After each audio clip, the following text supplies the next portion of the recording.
इस वीडियो के अंदर हम लोग देखेंगे ultimate backend development road map. यहाँ पे मैं आपको सिर्फ यही नहीं बता रहा हूँ कि आपको क्या चीज़ें सीखनी है, किस ऑर्डर में सीखनी है। यार देखो, अब समय बदल रहा है तो 2026-25 में बहुत ज़्यादा एआई बूम कर रहा है एंड आप देख रहे होगे हर जगह एआई के बारे में बात हो रही है। इवन आप बहुत सारे लोग को ये कहते भी सुनोगे कि सर जॉब मार्केट में जॉब्स कम हो गई हैं, जॉब्स नहीं मिल रही, या फिर कंपनियों की एक्सपेक्टेशन थोड़ा सा ज़्यादा हो गई है, ज़्यादा स्किल्स मांग रहे हैं, प्रोजेक्ट्स भी तगड़े होने चाहिए। तो उन सबको कंक्लूड करके हमारे पास बहुत सारे क्वेश्चन आते थे। तो मैंने क्या किया, एक काम करते हैं, आपको सारे टॉपिक समझाते हैं कि एटलीस्ट आपको क्या क्या सीखना चाहिए। एंड अच्छा, इस जो टॉपिक्स मैं आपको बताऊंगा वो सारे टॉपिक्स इंपॉर्टेंट है अगर आप बैक एंड डेवलपमेंट सीखना चाह रहे हो। यहाँ पे ये जो वीडियो होने वाला है वो कोई भी लैंग्वेज स्पेसिफिक नहीं होगा कि सिर्फ जावा में मैं ऐसा बता रहा हूँ, नहीं।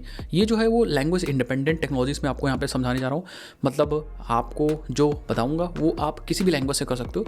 तो ये बहुत ज़्यादा इंपॉर्टेंट वीडियो होने वाला है। अगर आप एक अच्छा जॉब लेना चाह रहे हो बैक एंड डेवलपमेंट में, आप प्रमोशन चाहते हो कि भैया, या फिर आप जॉब स्विच करना चाह रहे हो बैक एंड में, या फिर अगर आपको जॉब लग नहीं रही तो आप इन टेक्नोलॉजी को सीख करके एंड देन अप्लाई कर सकते हो। आपको 100% गारंटी है बहुत अच्छा पैकेज मिलेगा। बहुत अच्छा मतलब यस, बहुत अच्छा बैक एंड डेवलपमेंट वाला पैकेज। सो चलो भाई, वीडियो को स्टार्ट करते हैं। आपको क्या करना है, बस इस वीडियो को from the starting and and अच्छे से देखना है। अगर आप लोग कहोगे, क्योंकि इस वीडियो के अंदर हमने प्रोजेक्ट्स इंक्लूड नहीं किए हैं, अगर ये सारी चीज़ सीखने के बाद प्रोजेक्ट्स इंक्लूड करते हो तो और भी तगड़ा रिज्यूमे आपका बन सकता है if you are seeking like job, या if you are a job Sikar.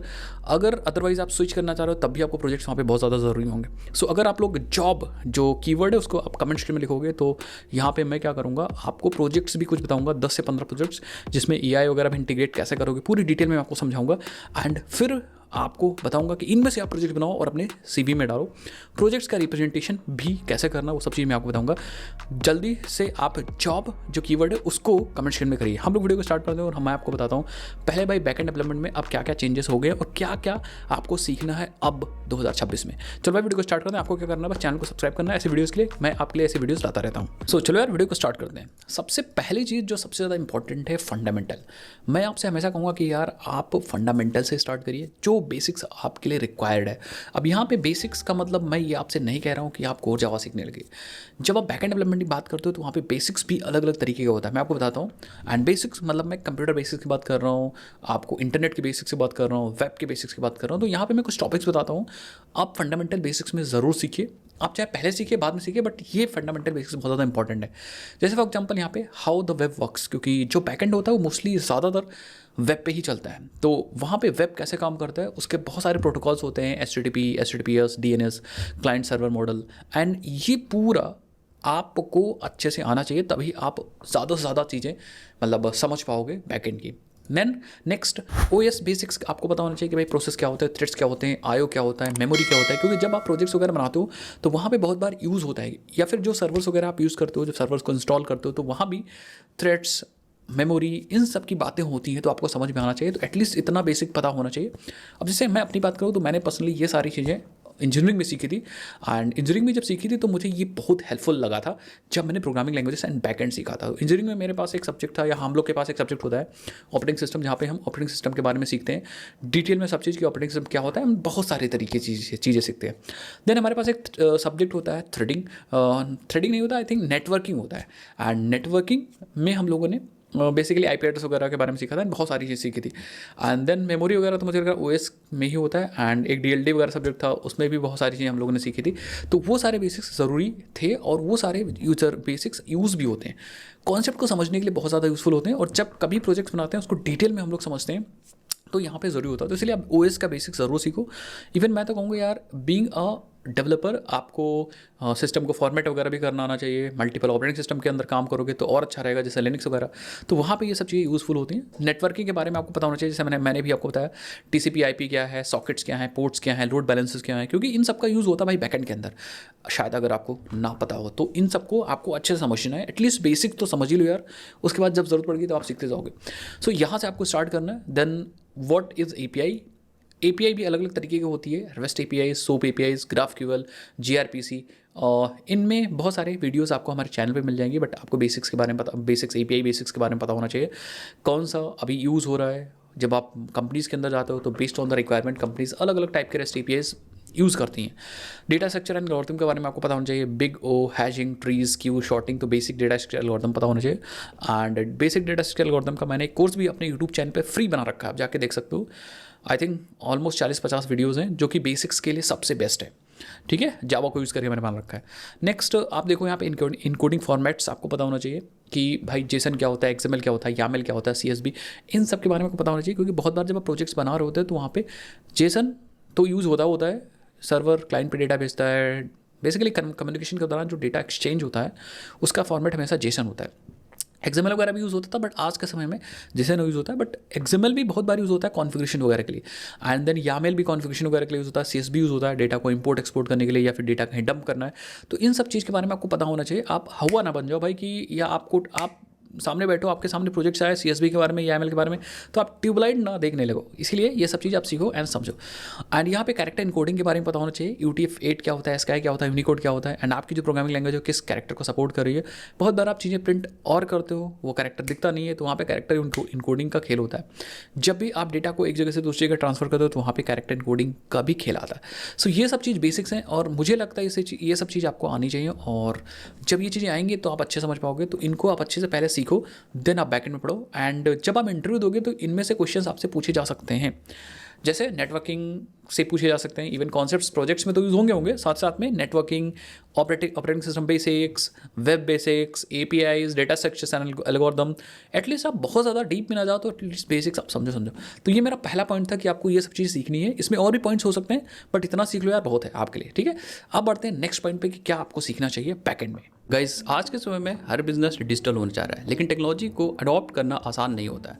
यही काम आसान बनाता है Xiaomi। Official Google workspace partner होने के साथ साथ उनका 20 साल का एक्सपीरियंस और 20,000 से ज़्यादा सेटिस्फाइड क्लाइंट, ये इनके एक्सपर्टाइज को प्रूव करते हैं। पर जो बात Xiaomi को अलग बनाता है वो है इनकी टीम, जिसमें 80% वर्कफोर्स वुमेन है। मतलब प्रोजेक्ट में सिर्फ टेक्निकल नॉलेज ही नहीं बल्कि एम्पैथी, ह्यूमन टच भी मिलता है।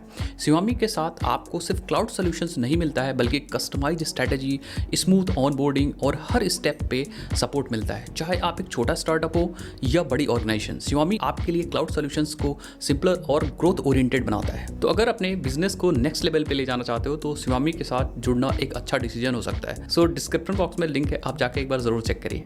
नाउ गाइस, अब आपने बेसिक समझ लिया, तो यहाँ पे आपको एक बैकएंड प्रोग्रामिंग लैंग्वेज सीखने की जरूरत होगी। अब ये जो बैकएंड प्रोग्रामिंग लैंग्वेज होगी ना गाइस, ये भी डिपेंड करेगा आपकी चॉइस पे। जैसे आप स्टैटिक टाइप प्रोग्रामिंग लैंग्वेज सीखना चाह रहे हो तो उसमें आ जाएगा जावा, आपका गो आ जाएगा, रस्ट आ जाएगा, C# आ जाएगा। ये सारी जो लैंग्वेजेस हैं गाइस, वो सारी स्टैटिक टाइप प्रोग्रामिंग लैंग्वेज होती हैं। दैट मीन्स आपको टाइप्स पहले बताना होगा while declaring the variable, then उसके बाद आपको काम करना होगा। ये लैंग्वेजेस काफ़ी स्ट्रॉन्ग स्टैटिकली टाइप्ड होती हैं और काफ़ी आपको मदद करती हैं। अगर आप डायनेमिक प्रोग्रामिंग लैंग्वेजेस की तरफ जाना चाह रहे हो तो डायनेमिक प्रोग्रामिंग लैंग्वेजेस में आपको पाइथन, जावास्क्रिप्ट, ठीक है, देन PHP, इस तरह से प्रोग्रामिंग लैंग्वेज सीखनी पड़ सकती हैं। हालांकि ये सब जानेंगे, जब आप डायनेमिक टाइप प्रोग्रामिंग लैंग्वेज सीखते हो तो वहाँ भी जब आप फ्यूचर में जाते हो देन आपको टाइप की ज़रूरत पड़ती है। तो पाइथन में भी आप टाइप की ज़रूरत पड़ती है, और ये लेटेस्ट पाइथन्स वगैरह जो वर्जन्स हैं वो टाइप्ड सपोर्ट आ गया है इसमें भी। नेक्स्ट, अगर आप जावास्क्रिप्ट यूज़ करते हो तो वहाँ भी आपको टाइप का यूज़ करना पड़ता है, देन आपको मूव करना पड़ता है टाइपस्क्रिप्ट में, ठीक है। तो आई थिंक आप समझ पा रहे हो। इसमें से आप कोई भी प्रोग्रामिंग लैंग्वेज चूज़ कर सकते हो। आपको थोड़ा सा यहाँ पे गाइस मेहनत करनी पड़ेगी। आपको क्या करना है, just go with the trend. अगर मैं चाह रहा हूँ ट्रेंड इज़ लाइक नॉट, मैं ये नहीं कहूँगा ट्रेंड के साथ जाओ। आप देखो मार्केट में कौन सी प्रोग्रामिंग लैंग्वेज ज़्यादा यूज़ हो रही है, आपको क्या लग रहा है, ठीक है। मैं तो कहूँगा भाई आप पाइथन भी सीख लोगे, ठीक है, जॉब लग जाएगी। जावा भी सीख लोगे, जॉब लग जाएगी। रस्ट, गो, C# कुछ भी सीख लोगे, जॉब लग जाएगी। बट आपको उसमें अच्छी कमांड होनी चाहिए। तो आप एक अच्छे से आंख बंद करके सीखो, आपको जो आसान लगता है। जैसे आपको कोई प्रोग्रामिंग लैंग्वेज नहीं पता तो आप पाइथन में जा सकते हो, बट अगर आपने डेटा स्ट्रक्चर एल्गोरिथम्स वगैरह जावा से कर रखा है, C++ से कर रखा है, तो आप जावा की तरफ जाओ। जावा इज़ अ बेस्ट। अगर आप फ्यूचर में प्लान है कि भाई मैं ML भी करूँगा, AI भी करूँगा, एल्गोरिथम्स डेवलप करूँगा, मॉडल्स ट्रेन करूँगा, मतलब काफ़ी हमें डेटा साइंस वगैरह से रिलेटेड चीज़ें करनी है, तो आप पाइथन की तरफ जाओ। ये जो टॉपिक है ये काफ़ी डिबेटेबल टॉपिक है, ठीक है। तो इसमें मैं नहीं कहूँगा आँख बंद करिए आप कोई भी लैंग्वेज चूज़ करो, नहीं, आँख बंद करिए आप कोई भी लैंग्वेज नहीं चूज़ कर सकते हो। जिसमें आप कंफर्टेबल हो, जिसमें आपको लगता है कि हाँ इस लैंग्वेज को समझने में मुझे आसानी हो रही है, आप उसको चूज़ करो। मार्केट में कई सारी लैंग्वेज चल रही हैं, JavaScript, Python, Java and lot of, तो उसमें से आप कोई भी चूज़ करके एक चूज़ कर लो। लेट सपोज आपने जावा सीख लिया, एंड जब आपने जावा सीख लिया तो अब आप आगे की तरफ जाओगे, एंड अब नेक्स्ट पॉइंट जो हमारा है दैट इज़ आपको यहाँ पे वर्जन कंट्रोल सिस्टम सीखना पड़ेगा। लाइक गिट क्या होता है, branching, tagging, rebasing, merge conflicts, ये सब आपको आना चाहिए। GitHub, GitLab, git bucket, Bitbucket, तो इसमें से एक चूज़ कर लो। मैं तो हमेशा से गिटहब पे काम करता हूँ, आप इसमें से कोई भी सीख सकते हो। एंड देन गिटहब एक्शंस, क्योंकि यहाँ पे आपको CI/CD पाइपलाइंस बनानी होगी, तो गिटहब एक्शंस के बारे में आपको बेसिक्स पता होना चाहिए। PR, रिव्यूज़, कोड ओनरशिप, इन सब के बारे में डिटेल में आपको समझ में आनी चाहिए, क्योंकि आप एक backend developer, complete backend developer बनने जा रहे हो। ऐसा नहीं कि आपने सिर्फ और सिर्फ एक प्रोग्राम बनाना सीख लिया, बैकएंड पे फॉर्म सबमिट कराना सीख लिया, नहीं। आपको काम करना है with the engineers and you have to just develop a product. तो आपको प्रोडक्ट बनाने के लिए कई सारे लोग के साथ काम करना पड़ेगा, और वहाँ पे वर्जन कंट्रोल एंड कोलैबोरेशन का बहुत ज़्यादा इंपॉर्टेंट रोल होता है। तो आप गिट और गिटहब अच्छे से सीख लो, गिटहब के और भी कंपोनेंट्स हैं उनको अच्छे से सीख लो। अब अगर मैं आगे बढ़ता हूँ तो यहाँ पे और भी चीज़ें आती हैं, लाइक आपको पैकेज मैनेजर सीखने पड़ेंगे। पैकेज मैनेजर्स लाइक जो आप प्रोग्रामिंग या जो फ्रेमवर्क आप सीखोगे, जैसे मान लो आप नोड में काम करो तो वहाँ पे NPM, PNPM, यार, बन, ऐसा करके पैकेज मैनेजर्स हैं। तो एटलीस्ट जो कॉमनली यूज़ हो रहा है उनको आप समझ लो। अगर आप जावा यूज़ करो तो मेवन, ग्रेडल, तो आपको मेवन के बारे में अच्छे समझ में आना चाहिए। और आप हमारे चैनल को फॉलो करते हो गाइस, तो आपको पता होगा कि हम लोग जो प्रोजेक्ट्स बनाते हैं, स्प्रिंग बूट का हो गया, या फिर स्प्रिंग का हो गया, या फिर जावा का हो गया, उसमें ज़्यादातर मेवन यूज़ करते हैं या फिर ग्रेडल यूज़ करते हैं, या मेवन यूज़ करते हैं मोस्टली। मैं तो मेवन यूज़ करता हूँ।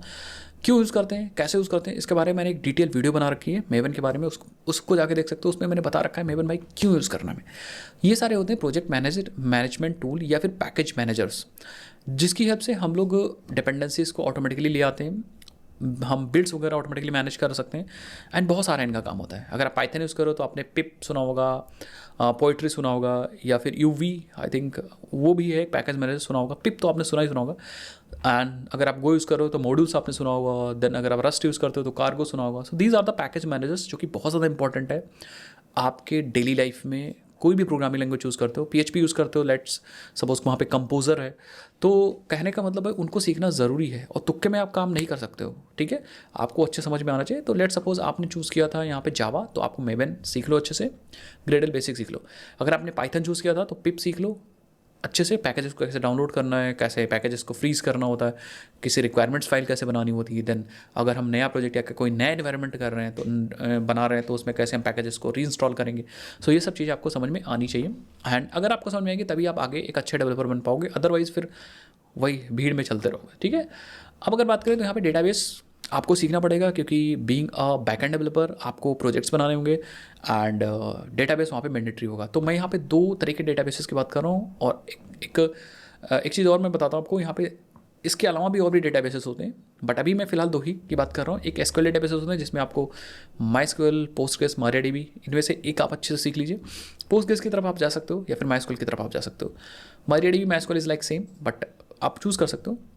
इसमें कॉन्सेप्ट जैसे जो इंपॉर्टेंट कॉन्सेप्ट है, joins, indexing, query optimisation, ACID properties, transactions, stored procedure, triggers, views, sharding and partitioning, ये सब इंपॉर्टेंट टॉपिक्स हैं। इनको आपको अच्छे समझना पड़ेगा, और सिर्फ समझना थ्योरी नहीं, आपको प्रैक्टिकल समझना पड़ेगा। दूसरी चीज़, प्रोजेक्ट्स में कब इनको यूज़ करना ये भी इंपॉर्टेंट है।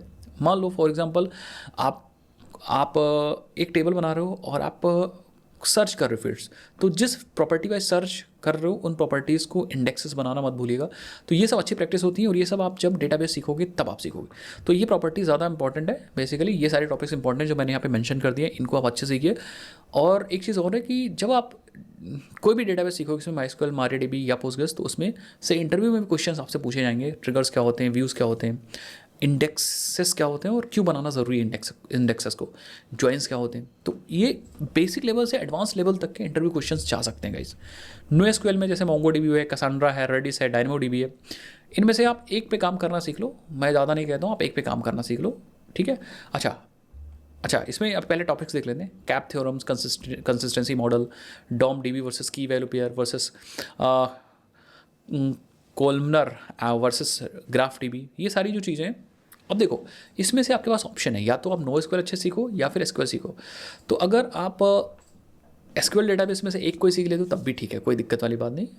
मतलब फ्रेशर के लिए इट्स ओके, बट अगर आप बिगिनर नहीं हो, अगर आप इंटरमीडिएट लेवल पे हो या फिर स्विच करना चाह रहे हो, तो आप एक MySQL या एक नो SQL डेटाबेसेस और एक नो SQL डेटाबेसेस में से एक सीख लो। MongoDB पे काम करना सीख लो, एक प्रोजेक्ट्स बना लो, और SQL में MySQL पे काम करना सीख लो या Postgres पे काम करना सीख लो। एंड बाकी जो इसके कॉन्सेप्ट्स हैं वो बहुत ज़्यादा इंपॉर्टेंट है। आजकल मैनेज डेटाबेसेस चल रहे हैं, जैसे NeonDB है या और भी डेटाबेसेस हैं, DynamoDB या डेटाबेसेस हैं, तो उनको भी आपको समझना पड़ेगा और काम करना सीखना पड़ेगा। सो मुझे लग रहा है डेटाबेसेस के बारे में चीज़ें हो गई। अगर आगे बढ़ते हैं तो आगे हमारे पास यहाँ पे बैकएंड फ्रेमवर्क्स यहाँ पे अब आपको चूज़ करना पड़ेगा। It's like based on your language कि आपने लैंग्वेज क्या चूज़ किया था। अगर आपने यहाँ पे चूज़ किया होगा जावा, तो आप स्प्रिंग बूट या फिर और भी जो फ्रेमवर्क्स हैं उनको चूज़ कर सकते हो। आपने Node.js चूज़ किया होगा तो आप एक्सप्रेस चूज़ कर सकते हो, या एक्सप्रेस के आगे भी Nest.js या फिर और भी बहुत सारे हैं। पाइथन आपने चूज़ किया होगा तो आप Django, फास्ट API, या आपने गो लैंग्वेज आपने सीखी होगी तो वहाँ पे गिन, फाइबर, इको, .NET में ASP.NET कोर, रस्ट में, और भी PHP में लारावेल है, कोडिंग नाइटर है, रूबी है, तो इसमें रेल्स है। तो इसमें से आपने कौन सी लैंग्वेज चूज़ की थी, क्योंकि मैंने स्टार्टिंग बताया था कि ये जो वीडियो गाइस वो किसी लैंग्वेज स्पेसिफिक नहीं है। आपने जो भी प्रोग्रामिंग लैंग्वेज सीखी, एक आपको बैकएंड फ्रेमवर्क मास्टर करना ही है। तो आपने क्या चूज़ किया था, डिपेंडिंग अपॉन आप फ्रेमवर्क यहाँ पे चूज़ करो। जैसे आप जावा चूज़ करते हो तो वहाँ पे स्प्रिंग बूट आप अच्छे से सीख लो, स्प्रिंग एंड स्प्रिंग बूट। अभी हम लोग का एक नया बैच भी है जिसके अंदर हम Spring Boot and then Spring AI ये सारी चीज़ सिखा रहे हैं, तो उसको भी आप जाके ज्वाइन कर सकते हो। अदरवाइज़ हमारे यूट्यूब चैनल पर बहुत सारी वीडियोज़ हैं, उसमें से भी आप ज्वाइन कर सकते हो। अब आगे बढ़ते हैं, तो अब बैकएंड में क्या क्या इंपॉर्टेंट कॉन्सेप्ट्स हैं उसको भी समझो। एंड ये वीडियो अच्छी चल रही है, अगर अब यहाँ तक देख रहे हो तो आप कमेंट सेक्शन में जॉब ज़रूर लिखिए, सो दैट मैं आगे प्रोजेक्ट्स रिलेटेड वीडियोस बना सकूं। एंड साथ ही साथ में अभी तक आप यहाँ वीडियो देख रहे हो तो आप चैनल को ज़रूर सब्सक्राइब करो यार, क्योंकि हम ऐसे वीडियोस आपके लिए आते रहते हैं। चलो यार आगे बढ़ते हैं। तो यहाँ पे जो नेक्स्ट पॉइंट मैं लूँगा वो आपको समझना है API डिज़ाइन एंड स्टैंडर्ड्स के बारे में अच्छे समझना है। API डिज़ाइन एक बहुत ज़्यादा इंपॉर्टेंट टॉपिक है, बहुत ज़्यादा महत्वपूर्ण टॉपिक है अगर आप बैकएंड डेवलपमेंट की बात करते हो। जैसे यहाँ पे रेस्टफुल APIs की बात करें तो कैसे आप APIs को बनाते हो, HTTP के जो मेथड्स आपने वेब स्टैंडर्ड्स में सीखे होंगे, गेट, पोस्ट, ये सब चीज़ें, उनके बारे में आपको अच्छा समझना है। डेटा कैसे भेजना है, pagination, filtering, everything. REST APIs design के बारे में अच्छे से आप सीखिए, उनको बनाना सीखिए।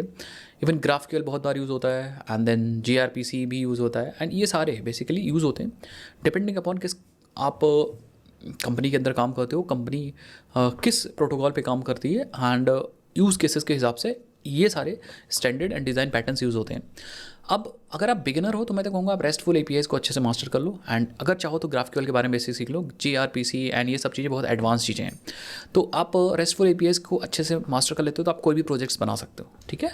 नेक्स्ट, अगर वेब सॉकेट्स, ऑब्वियस बात है रियल टाइम में कोई चीज़ बनानी तो वेब सॉकेट्स यहाँ पे समझना पड़ेगा। SSCM यहाँ पर मैसेजिंग प्रोटोकॉल्स भी आपको समझने पड़ेंगे, तो ये सब चीज़ भी आपको समझना पड़ेगा।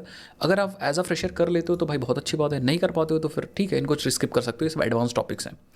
नेक्स्ट अगर बात करें यहाँ पे, तो यहाँ पे ओपन API स्वैगर, मतलब बेसिकली API डॉक्यूमेंटेशन करने के लिए ये सब टेक्निक्स होती हैं। पोस्टमैन API टेस्टिंग वगैरह के लिए, API वर्जनिंग, ऑथेंटिकेशन, ऑथराइजेशन एक बहुत महत्वपूर्ण टॉपिक है, बहुत ज़्यादा यूजफुल टॉपिक है। एंड कैसे आप अपने एप्लीकेशन को सिक्योर करते हो, अब इसमें बहुत सारे तरीके होते हैं, जैसे form based authentication, basic authentication, token based authentication, तो ये सब चीज़ आपको समझना पड़ेगा। फिर एडवांस टॉपिक्स में जाएँ तो OAuth2, JWT, SSO, SAML, Keycloak, ये सब समझना पड़ेगा। And Keycloak is basically like authorization server, identity and access management, तो इसको आप समझ लोगे तो अच्छा रहेगा यार, मतलब एक कह सकते हो एक्स्ट्रा एडवांटेज मिलेगा आपको वहाँ पे, ठीक है। अगर आप बिगिनर हो तो इसमें से आप कुछ चीज़ें छोड़ भी सकते हो, बट कर लोगे तो अच्छी बात है, क्योंकि ये सेक्शन जो है, ये जो टॉपिक है, ये सिखाता है कि आप कैसे APIs बनाते हो, उसे मैनेज करते हो, ठीक है। एंड बनाने के लिए बहुत सारी यूज़ होती हैं। देन यहाँ पे कैशिंग एंड परफॉर्मेंस भी इंपॉर्टेंट है, क्योंकि यार देखो आज के समय में जो भी चीज़ें या जो भी प्रोडक्ट्स बन रहे हैं, सब लोग चाहते हैं कि हमारा प्रोडक्ट स्केल करे, वहाँ पे कैशिंग एंड परफॉर्मेंस बहुत ज़्यादा इंपॉर्टेंट रोल प्ले करता है। तो जैसे रेडिस है, मीम कैश्ड है, CDN कैशिंग हो गया, HTTP cache control, reverse proxy, application caching, and then server optimization, connection pooling, तो ये सब चीज़ें बहुत ज़्यादा इंपॉर्टेंट है। मैसेज ब्रोकर्स में RabbitMQ, Kafka एंड और भी जो ये टूल्स हैं, इनको समझना बहुत ज़्यादा इंपॉर्टेंट है। एंड एटलीस्ट इतने चीज़ें अगर कर लोगे तो एक कह सकते हो एक्स्ट्रा एडवांटेज मिल जाएगा आपको, if you are fresher, and अगर आप इंटरमीडिएट हो तब भी। तो इसमें से एटलीस्ट कम से कम यार कुछ टॉपिक्स तो करो बिल्कुल, एंड उनको अपने CV वगैरह में डालो। अगर आप सारे कर लोगे तो वेल एंड गुड, आपको हमेशा एडवांटेज पे रखा जाएगा। एंड नेक्स्ट अगर बात करें तो हमें micro service and distributed system, आपको एज अ बैकएंड डेवलपर आपको माइक्रो सर्विसेज भी आनी चाहिए भाई। कैसे हम डिस्ट्रीब्यूटेड सिस्टम्स में काम करते हैं, क्योंकि जब स्केल की बात आती है तो वहाँ पे माइक्रो सर्विसेज की बात आती है। सो यहाँ पे मोनोलिथिक आर्किटेक्चर क्या होता है, माइक्रो सर्विसेज क्या होता है, मॉड्यूलर मोनोलिथ क्या होता है, कैसे आप DDD डोमेन ड्रिवन डिज़ाइंस करोगे, event driven designs, circuit breaker patterns, मतलब बेसिकली माइक्रो सर्विसेज के जितने पैटर्न्स होते हैं उसमें बहुत सारे पैटर्न्स आते हैं। सर्किट ब्रेकर पैटर्न्स हो गया, API गेटवे हो गया, एंड फॉल्ट टॉलरेंस हो गया, सर्विस डिस्कवरी हो गया, ये सब चीज़ें आपको समझ में आनी चाहिए। हम लोग अपने कोर्स के अंदर डिटेल में कवर अप करते हैं लाइव क्लासेस में कि, और प्रैक्टिकली प्रोजेक्ट के साथ मैं आपको कराता हूँ। सो अभी हम लोग का एक माइक्रो सर्विस का बैच स्टार्ट हुआ और अपकमिंग फ्यूचर में भी हमारे माइक्रो सर्विसेज एंड डेवऑप्स के बैच आने वाले हैं। तो मेक श्योर आप प्रीमियम कोर्सेस वाली वेबसाइट भी हमारी ज़रूर से एक्सेस करिए, फ्री में तो मैं आपको बहुत सारी चीज़ें दे ही रहा हूँ। Then Kafka, event store and CQRS वगैरह भी आपको सीखना चाहिए। API गेटवे में जैसे कॉन्ग है, जूल है, या फिर API गेटवे हम लोग स्प्रिंग अगर यूज़ करें तो स्प्रिंग क्लाउड गेटवे वगैरह यूज़ करते हैं, एंजरेक्स हो गया, एंड और भी जो टूल्स हैं API गेटवे के लिए उनको भी एक्सप्लोर करिए और अपने प्रोजेक्ट्स में यूज़ करना सीखिए भाई, ठीक है। मेन इंपॉर्टेंट है कि कैसे आप अपने प्रोजेक्ट्स में यूज़ करते हो, देन उसको शोकेस करते हो अगर आप जॉब सीख कर रहे हो तो। देन यहाँ पे सर्विस मेस अगर देखो तो सर्विस मेस से रिलेटेड भी टेक्नोलॉजीज अगर आपके पास हैं तो अच्छी हैं, अदरवाइज आप स्किप भी कर सकते हो if you're fresher, but intermediate हो तो मेक श्योर कि आपको आनी चाहिए चीज़ें।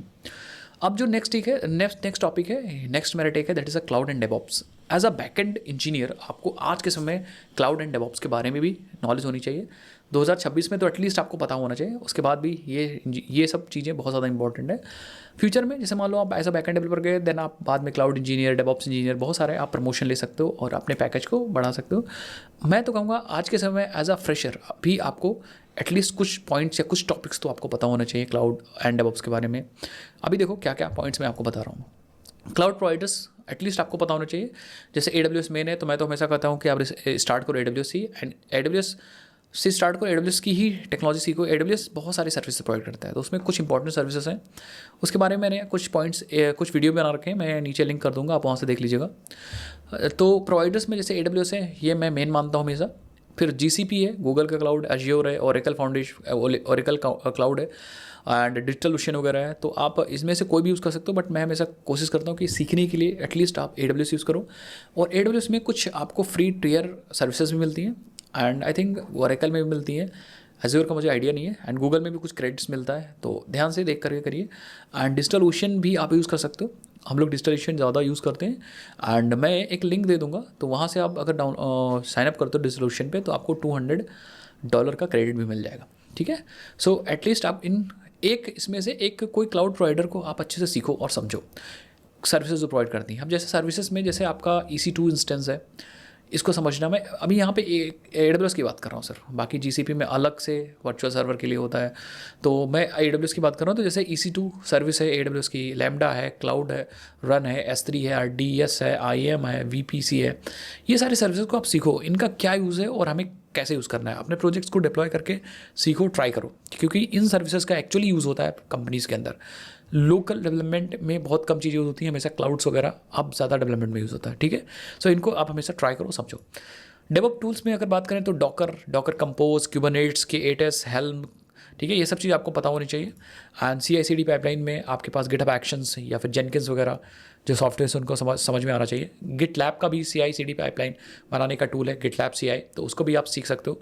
इस CI/CD पाइपलाइन में एक चीज़ सीखो भाई, जेनकिंस वगैरह बहुत ज़्यादा होता है तो जेनकिंस सीख लो, या फिर गिटहब एक्शंस भी आप सीख सकते हो। मॉनिटरिंग के लिए यहाँ पे ग्राफाना वगैरह है, लोकी है, ELK स्टैक वगैरह है, तो ये डेवऑप्स में आते हैं, तो ये सब चीज़ आपको समझ में आना चाहिए, एटलीस्ट आप मॉनिटरिंग कर सको अपने एप्लीकेशन की। सो डेवऑप्स में एंड क्लाउड्स में इतने टॉपिक्स आप ज़रूर सीखो। एंड कुछ टॉपिक्स मैं आपको और बताता हूँ जो कि बहुत ज़्यादा इंपॉर्टेंट है, आज के समय में आपको काम करना चाहिए, दैट इज़ अ सिक्योरिटी, जो कि सबसे टॉप प्रायोरिटी है 2026 की, मैं रखता हूँ। जैसे यहाँ पे OWASP टॉप 10, एंड देन यहाँ पे कुछ बता रहा हूँ, यहाँ पे इसके बारे में ज़्यादा डिटेल में डिस्कस नहीं करता हूँ क्योंकि बहुत ज़्यादा वीडियो लंबी हो जाएगी। तो जैसे आपको HTTPS, TLS, HSTS, course, CSRF, ये सारे जो आप काम करते हो बैकएंड के अंदर, तो ये सारे जो सिक्योरिटी होती है उन पे ध्यान रखना होता है। ये सब बेसिकली कह सकते हो सिक्योरिटी इशूज़ हैं जिनको सॉल्व करना होता है, या कुछ अटैक्स हैं, जैसे इसमें CSRF अटैक है, कोई CSRF अटैक कर सकता है, कोर्स पॉलिसीज़ आपको बतानी पड़ती हैं, SQL इंजेक्शंस, ये भी एक अटैक है, तो इनसे आपको बचना होता है। मतलब बेसिकली ये जो चीज़ें हैं वो बहुत ज़्यादा प्रायोरिटी पे रखनी है और बहुत ज़्यादा ध्यान रखना है। इन सब चीज़ों को सीखते हो तो अपने आप CV में भी डाल सकते हो।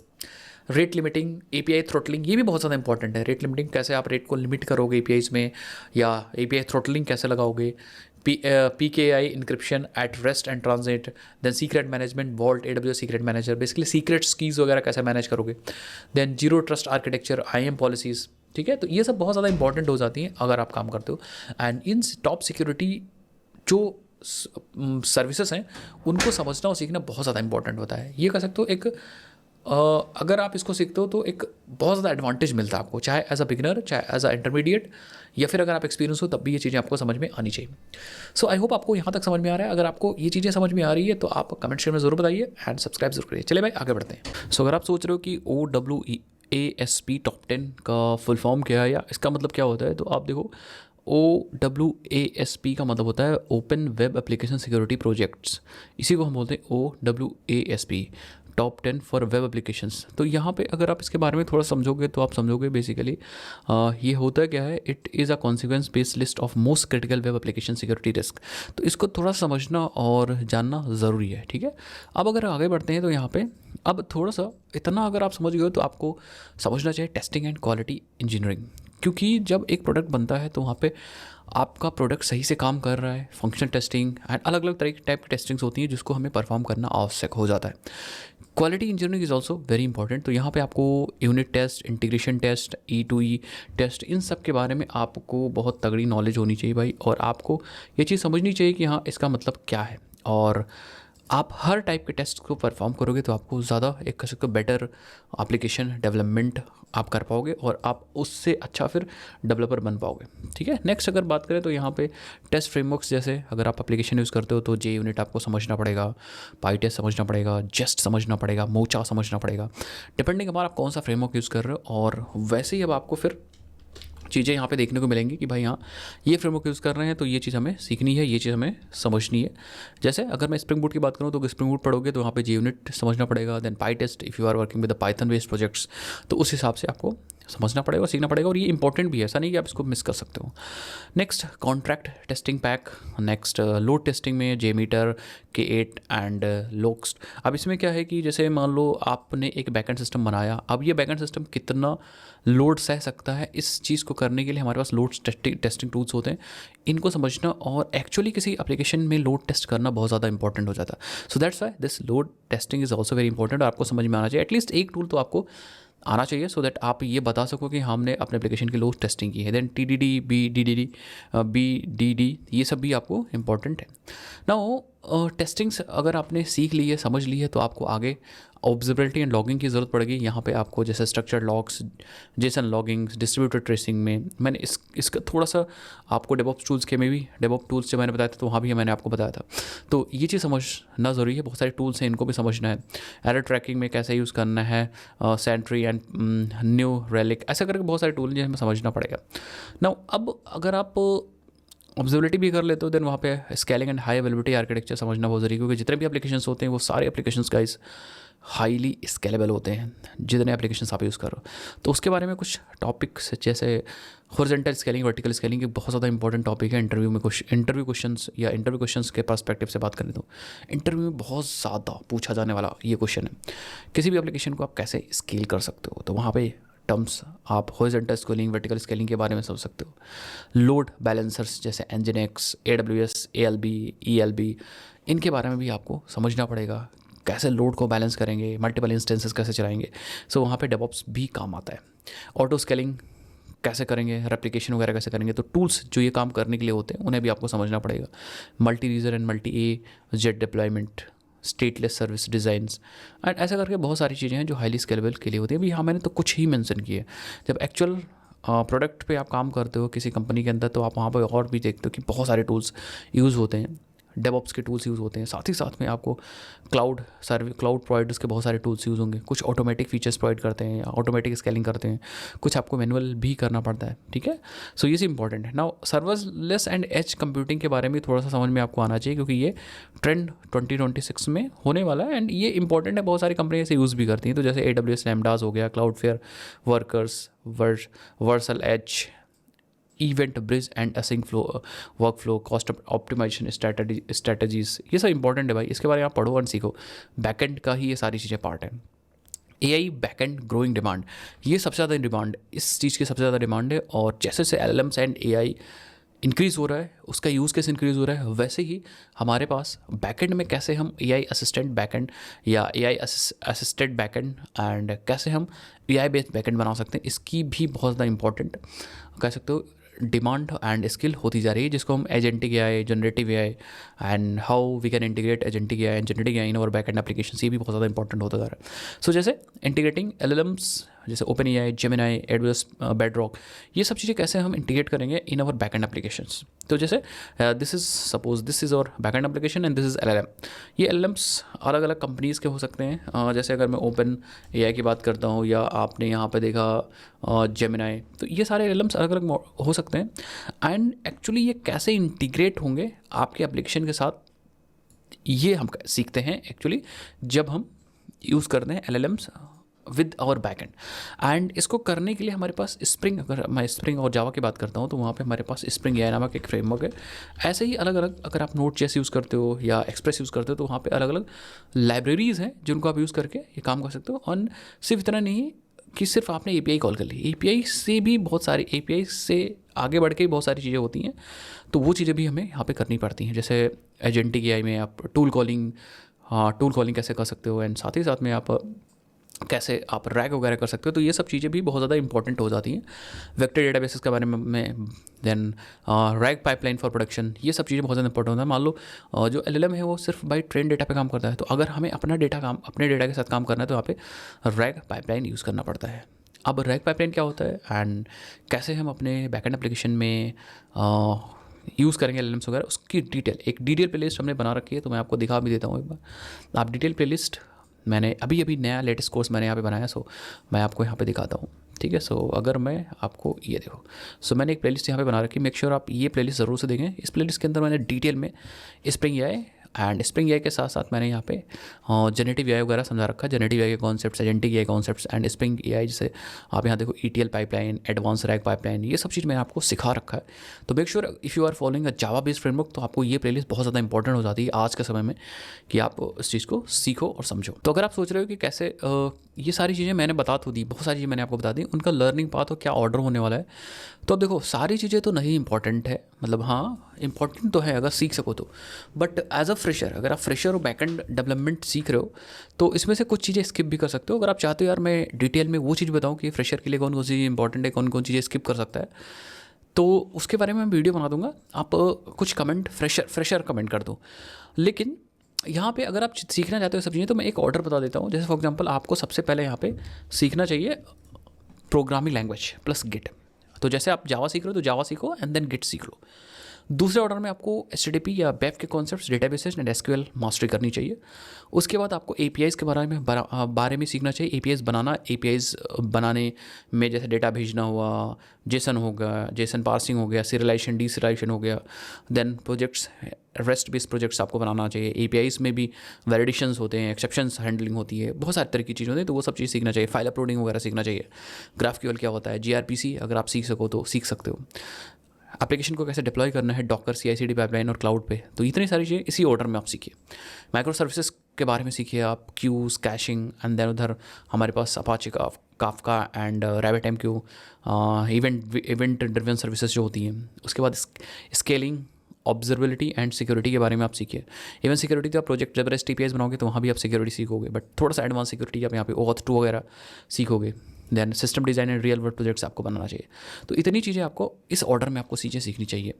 एंड इतना अगर आप कर लेते हो जितना मैंने कंटेंट बताया है ना, तो इट्स इनफ। आप 2024-26 में भी आप स्टैंड आउट कर सकते हो with the backend development. And I hope आपको समझ में आया होगा। बाकी अगर आपको प्रोजेक्ट्स चाहिए तो आप कमेंट सेक्शन में जॉब कीवर्ड लिखिए, और फ्रेशर की वीडियो चाहिए तो आप फ्रेशर लिख दीजिए। एंड देखते हैं भाई इस वीडियो का लाइक एम रखते हैं भाई 1000 लाइक, एंड कमेंट एम रखते हैं 100 कमेंट। एंड फटाफट कराइए, इस तरह से हम और वीडियोज़ आपके लिए आएंगे। लेटेस्ट अपडेट्स जो रिक्वायर्ड है जॉब मार्केट में, वो सब चीज़ मैं आपको बताऊंगा। चलिए भाई मिलता है नेक्स्ट वीडियोज़ के अंदर, तब तक के लिए जय हिंद, जय भारत, बाय बाय।